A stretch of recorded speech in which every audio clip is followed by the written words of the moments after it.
It's another week to take a look at what's happening in the world of business. This is Moolah Insider, where we are all about personal finance and your relationship with money. My name is Mercy Milanoi, and if you haven't checked out our previous episodes, be sure to log on to www.moolah.co.ke and also join our social media pages. To our top stories of the week, we will focus on the performance for the first quarter of 2021. Up first, Absa Bank has announced a 2.4 billion shillings profit after tax. This was a 24% increase from what was recorded last year. According to the bank, this was attributed to a growth in interest income, especially from small medium enterprises segments. KCB Group posted a 6.4 billion shillings net profit for the first quarter of the year ending March 2021. According to the bank, the 2% increase in profitability from 6.3 billion shillings in the previous year was on the back of cost-saving initiatives and increase in net interest income. Meanwhile, Diamond Trust Bank has posted a 2.1 billion shillings profit after tax for the period ending March 2021. This was an increase of 0.5% from 2.0 billion shillings from the previous year over the same period. Let's take a look at the bank's performance.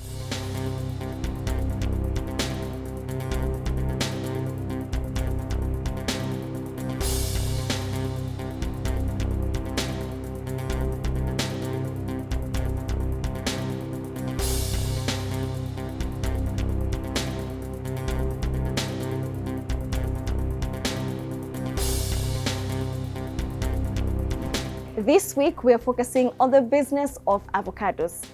Now, did you know Kenya earned 4.26 billion shillings in the first 3 months of this year alone from export of avocados? This was a 93% increase from a similar time last year. According to Kakuzi PLC, what it takes to export avocados is to make sure that you harvest them only when they're mature. Meiwa Hito tells us more. The good returns from avocado continue to attract more farmers and companies into the business. The fruit has been hailed as one of the most relevant foods over time due to its international popularity in making guacamole and its global recognition as a superfood based on health benefits. For instance, Kenya made 4.26 billion shillings in the first 3 months of this year alone, which was a 93% increase compared to the same period last year. This is the reason why avocado farming is increasingly replacing coffee and tea plantations and other types of farming, becoming the leading fruit export. Kakuzi PLC is one of the farms at the core of this fast-growing business. Back in '96, the first avocado plantings were put out, and originally it was going to be 200 hectares of avocados. Just to put that in perspective, we're about 900 hectares now, and we'll be about 1,200 hectares by the time we're finished. Now, to be honest with you, no one back in '96 could have actually really conceived what the avocado world would look like today. And the market demand has been so exceptional, and there is a continuous growth of demand for, shall we say, high quality products that are grown to meet consumers' values. And so it was a concerted effort to look at avocados. It was going to be a small crop back in '96, but it's grown into something which is probably one of the largest avocado producers in East and Southern Africa. Despite Kenya being ranked as 8th top global avocado exporter, we are only meeting 10% of the international market demand. But according to Kakuzi, to remain relevant, we only need to grow our good reputation as the exporter of quality fruit. Now, if we go and market fruit in wherever we're marketing fruit, we should be talking about Kenya. We shouldn't be talking about Kakuzi, because it's much easier to market a country, because a bit like the tea, we don't talk about a case of the east of the rift or a case of the east of the rift. Consumers worldwide talk about Kenyan tea, and we should be getting consumers to talk about Kenyan avocados, Kenyan macadamias, Kenyan blueberries, because that's a bigger picture that consumers can get their head around. We've got Kenya as a great tourist destination. We've got Kenya as a great place whether it's the beach, whether it's Wanyama, we've got all of these different things. And by the way, it produces all these great products as well. And if we're talking about brand Kenya, that's the picture we should be sending out there. A quality avocado that needs to compete in the international market means an undamaged, fully mature fruit at the correct size. But what does this take? Right from the time the fruit is growing in the tree, we ensure that it is well taken care of. An important aspect in terms of taking care of the avocado fruit is ensuring that the fruit gets, or the trees get the required nutrition, and that also they are protected from pests and diseases. And then after that now, if you're able to take care of your fruit, then when harvesting time comes, then you harvest and handle it in the right way. What do I mean by that? Once you have taken care of the tree and you are now ready to harvest your tree, then you have to have trained labor who will know how to handle the fruit in the best way possible.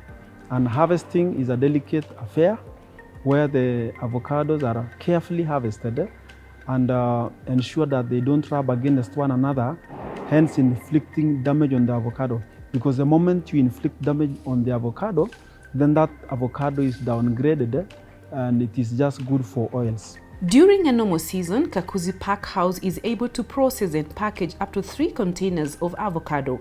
Each container has 20 pallets, with a total of 5,280 cartons of packaged avocado.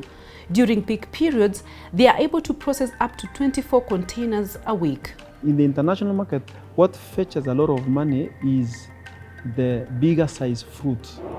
So from size 10 all the way to size 24. Those are the marketable avocados. So the mass sizer is a machine which now grades the avocado into the respective sizes. After grading into the respective sizes, they are manually packed by our packers who are trained, and they ensure that they pack the avocado to fit well into the 4 kg box. Once that has been done, then the avocado is now conveyed through the chain and the roller chains, and then now that will be received by our packing team, and the packing team will put the packed cartons into pallets. It takes up to 30 days for the product to reach the consumer via sea. The company is currently working with over 3,000 farmers who supply the fruit to the company. Kakuzi plans to invest over 200 million shillings to expand hectareage under avocado. Other superfoods in Kakuzi portfolio include macadamia and blueberries, with the latter being consumed locally. Now with that story, let's take a look at what it takes to do avocado farming, and also what are the types of avocados. First up, some of the types of avocados include Forte avocados, Kienyeji avocados, and the most popular one, Hass avocados. Out of all these 3 types, the most popular one is Hass avocados. And why is it so popular? First, the demand of Hass avocados in the local and international markets has been increasing over the years. There are various reasons why the Hass avocados is preferred. First, the greater yield.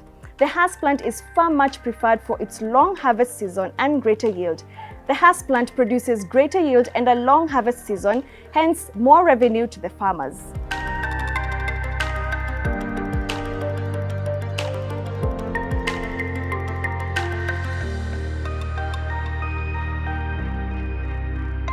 Now that we know how much avocado we produce and its worth, where does this avocado go to and who are we selling it to? First up, let's take a look at the top exporting countries of avocado across the world.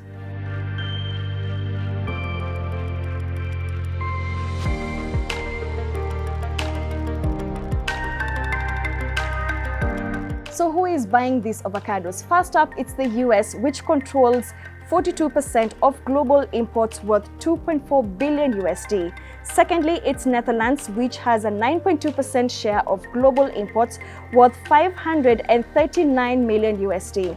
And France, which has a 7% share. Now, for you to export avocados, there are the general requirements that cut across classes of avocados that you need to adhere in order to export. First up, they need to be intact. They need to be clean and sound. They need to be free from pests. They need to be free from damage. They need to be free from abnormal external moisture. They need to have a stalk no longer than 10 millimeters in length, and they need to be able to withstand transport. Now that we know all about the business of avocados, the types of avocados to grow, what it takes to export, you need one particular thing to complete this process. It's called a phytosanitary certificate, and that is our word of the week. A phytosanitary certificate is issued to indicate that consignments of plants, plant products, or other regulated articles meet specified phytosanitary import requirements and are in conformity with the certifying statement of the appropriate model certificate. Well, that's what you need in order to export any plant across the world. Coming up is Pursuits, and we tell you about Abel Motua, who against all odds has been able to outgrow his character from Tahiti High to creating content and earning from it. Stay tuned. Well, you're watching Moolah Insider, and remember, if you haven't watched our previous episodes, be sure to log on to www.moolah.co.ke and link with us on our social media pages. To our episodes of The Pursuit, we focus on Abel Motua. He shot up to fame during the drama series Tahiti High, and since then, he has been on a journey of upward and onwards. He tells us about his journey post Tahiti High and how he's been able to create content and earn from it. Take a look. Kuna shilingi 10 peke yake. Nataka kwenda town. Mtu wangu, si basi hata ununue ndizi hiyo maganda uteleze nayo hadi town. My name is Abel Motua. I am a content creator. I co-founded a production house called Feel It Productions Company Limited, together with my good friend Philip Karanja, whom we were together with in Tahiti, and another gentleman called Bob Mreithi. So the three of us own Feel It Productions. We primarily specialize in television shows, sana dramas. So we've done, since back in the days at Tahiti High, we did Tahiti High, Mother-in-Law, Real Housewives of Kawangware. We transitioned from free-to-air TV now to pay TV, which is DSTV, Maisha Magic. We did Hula Baloo Estate, Suna Johnny, Ma Empress, and now recently Undercover. Yeah, so that is what I've been doing. That's primarily my 8 to 5. In 2007, back when we were still in college, I was heavy. Remember, I'm an actor, so I'm very heavy in drama activities and whatnot. So we go for drama competitions in Nyeri, in a school called Tumutumu Girls. So I go there, I do my thing, I get 2 awards, Best Actor, Best Performing Artist, 2007, Kenya National Drama Festivals. So kumbe, as all this is happening, there are guys, pale kwa audience, sent from Citizen TV to scout for talent, because they had a show on TV called Tahiti High, but something happened in the 3rd season. The cast members just gave up and they all walked off set and left. So now they have a show, they have a crew, they don't have cast. So the production assistant, one of the production assistants was sent to Nyeri to go and source for talent at the drama festivals. So a bunch of us were picked pale.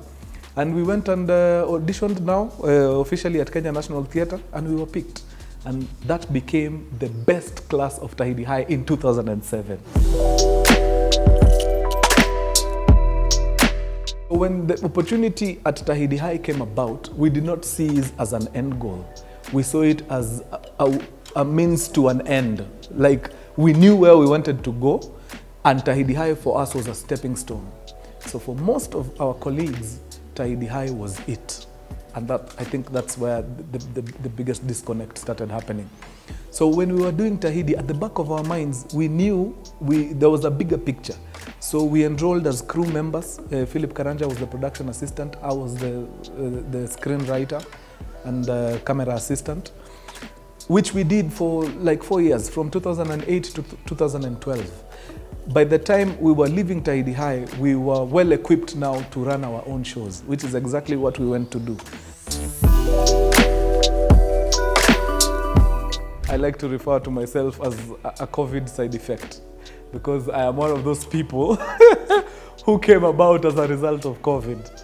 So when we were all sent packing because of COVID, because you know, production is very labor intensive and the personnel is heavy. So we couldn't like assemble to produce. So we were sent home for some time, and I sat home for like 3 weeks. I was like, my God, I'm going to run mad. Then wifey came up with a beautiful idea, because when we were in the house, I kept telling them stories and stories about my childhood and whatnot. That's the silly things that I used to do when I was young. And she was like, yo, man, you have such beautiful stories. I think you do people a lot of justice if you just get your stories out there. Since we are not doing it much anyway, see, record these stories, maze, weka pale nje bana wasikie. Which is exactly what we did. So just as like a small phone, and we didn't even have a tripod. Tulikuwa tunabeba stools, tuna prop textbooks na dictionary, alafu tunaekelea simu hapo. Inani record hapo. I sit on just the way I'm seated here on a chair like this, and I do a story for like 14 minutes. So we did that. My first story was about my humongous crush on Sanaipei Tande. Ushaisikia tu mapenzi kwa speaker za computer. As in, nilisikia verse ya kwanza, nikajiambia, guy, do wife. Then we uploaded it, and my God, in 24 hours we had 100,000 views. So I saw an opportunity there. Wifey had seen it. Me, to be really honest, I didn't really think of myself as a storyteller. But after that first episode, we decided, yo, let's do this. I can't sit here and lie to you. I knew how to handle fame. Nobody knows how to handle it. You just learn from other people and see how they do it. The biggest thing about fame is fame getting into your head, in the sense that you feel like you're above other people. That's like the worst thing you can ever be as a famous person. And it sucks. Nobody wants to be around such a person. In 2011, now that's when the biggest lesson came. We were off air for like 1 year.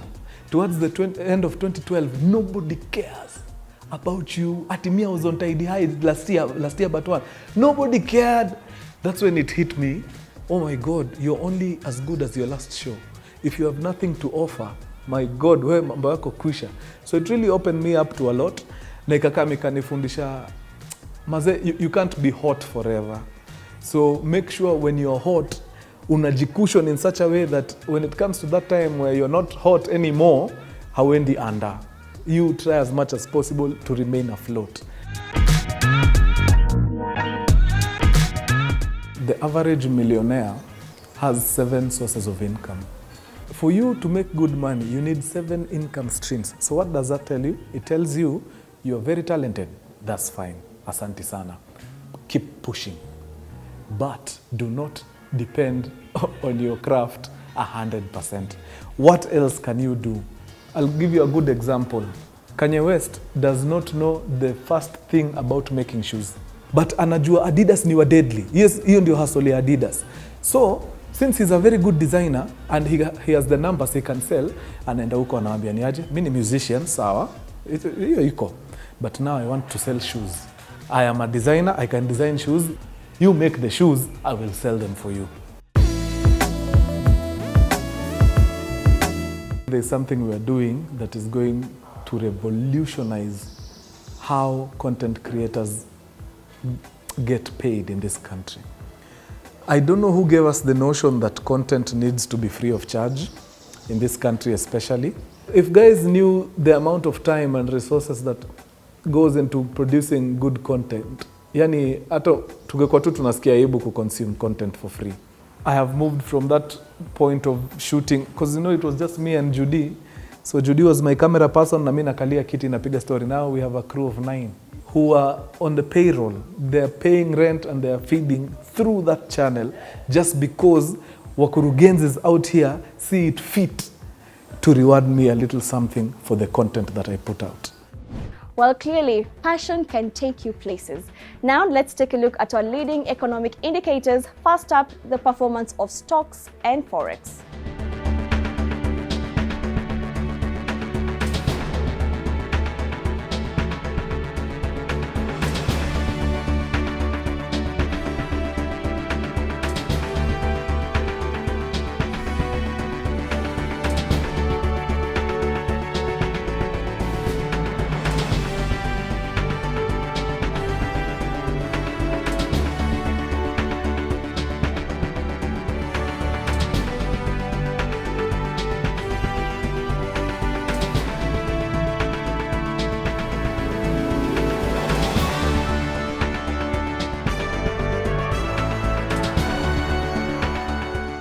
Let's take a look at the prices of groceries in selected supermarkets.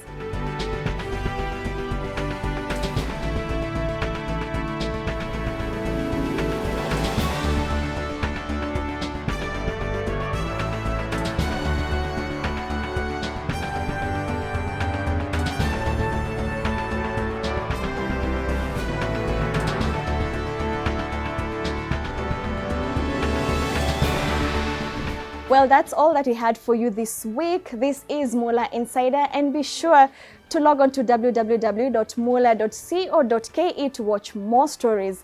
But before I go, of course, there is so much action happening on DSTV that you can watch with your family and friends. And first up is the Formula One action happening from Friday all the way to Sunday as Lewis Hamilton and the team at Mercedes try to beat Max Verstappen from Red Bull. Well, from tires not getting unstuck, we hope that Mercedes this time will put their house in order and be able to beat the Bulls. Catch all this action on channel 233 on DSTV.